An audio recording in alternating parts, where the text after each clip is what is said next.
17वीं शताब्दी के भारत में जब मुगलों और विदेशी शासकों का अत्याचार चरम पर था, तब महाराष्ट्र की भूमि पर एक ऐसा बालक जन्मा जिसने आगे चलकर भारत में स्वराज्य का सपना देखा और उसे साकार भी किया। वह बालक कोई और नहीं बल्कि छत्रपति शिवाजी महाराज थे। शिवाजी का जन्म 19 फरवरी 1630 को शिवनेरी किले में हुआ था। उनके पिता शाहजी भोसले बीजापुर सल्तनत के सेनापति थे और माता जीजाबाई धर्मपरायण और वीरता की मूर्ति थी। जीजाबाई ने शिवाजी को रामायण, महाभारत और भगवद गीता की कहानियां सुनाकर उनका बाल मन वीरता, धर्म और न्याय के मार्ग पर प्रेरित किया। बचपन से ही शिवाजी को तलवार चलाने, घुड़सवारी, युद्ध नीति और कूटनीति की शिक्षा दी गई। उन्हें पहाड़ों, किलों और जंगलों का गहरा ज्ञान था, जिसने आगे चलकर उन्हें छापामार युद्ध, गोरिल्ला वॉरफेयर में निपुण बना दिया। 16 वर्ष की आयु में शिवाजी ने पहला किला तोरणा जीतकर बीजापुर के शासकों को चौंका दिया। इसके बाद उन्होंने एक के बाद एक कई किले जीत लिए: कंधार, राजगढ़, पुरंदर और सिंहगढ़। शिवाजी का सपना था हिंदवी स्वराज्य, यानी ऐसा राज्य जो जनता के लिए हो, जनता द्वारा हो और अपनी संस्कृति और आत्मसम्मान की रक्षा करे। वह किसी भी प्रकार के धार्मिक भेदभाव के विरोधी थे। उनके शासन में मुस्लिम और हिंदू दोनों को समान अधिकार और सम्मान मिलता था।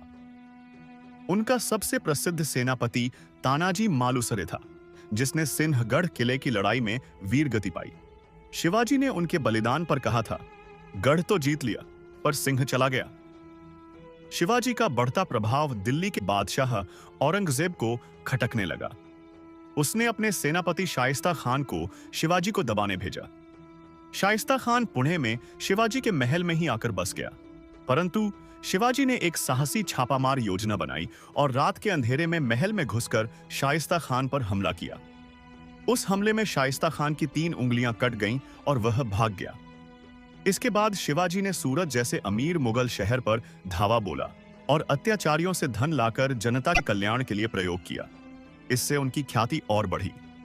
मुगलों ने उन्हें धोखे से आगरा बुलाया और कैद कर लिया, लेकिन शिवाजी ने एक चतुर योजना से खुद को और अपने पुत्र संभाजी को आगरा किले से भेष बदलकर छुड़ा लिया। यह भारत के इतिहास की सबसे चौंकाने वाली घटनाओं में से एक थी। 1674 में शिवाजी महाराज का राज्याभिषेक रायगढ़ किले में हुआ। उन्हें छत्रपति की उपाधि दी गई। यह स्वराज्य की स्थापना का ऐतिहासिक क्षण था। उन्होंने न्यायपूर्ण शासन की नींव रखी, जहां प्रजा को सुरक्षा, सम्मान और धर्म की स्वतंत्रता प्राप्त थी। शिवाजी महाराज ने अष्टप्रधान मंडल 8 मंत्री की स्थापना की, जिसमें पेशवा, प्रधानमंत्री, सेनापति, न्यायाधीश और वित्त मंत्री जैसे पद होते थे। वे बहुत ही दूरदर्शी और संगठनकर्ता थे। उनके राज में महिलाओं को विशेष सम्मान और सुरक्षा प्राप्त थी। किसी भी सैनिक को स्त्री या बच्चों पर अत्याचार करने की अनुमति नहीं थी। यदि कोई ऐसा करता तो उसे कठोर दंड दिया जाता। छत्रपति शिवाजी महाराज ने करीब 300 से अधिक किलों पर नियंत्रण किया और एक ऐसा मराठा साम्राज्य खड़ा किया जो आगे चलकर पेशवाओं के नेतृत्व में और विस्तृत हुआ। उनकी मृत्यु 3 अप्रैल 1680 को हुई, लेकिन उनकी विरासत आज भी जीवित है। शिवाजी सिर्फ एक योद्धा नहीं थे, वे एक महान रणनीतिकार, प्रजावत्सल राजा और एक सच्चे राष्ट्रभक्त थे।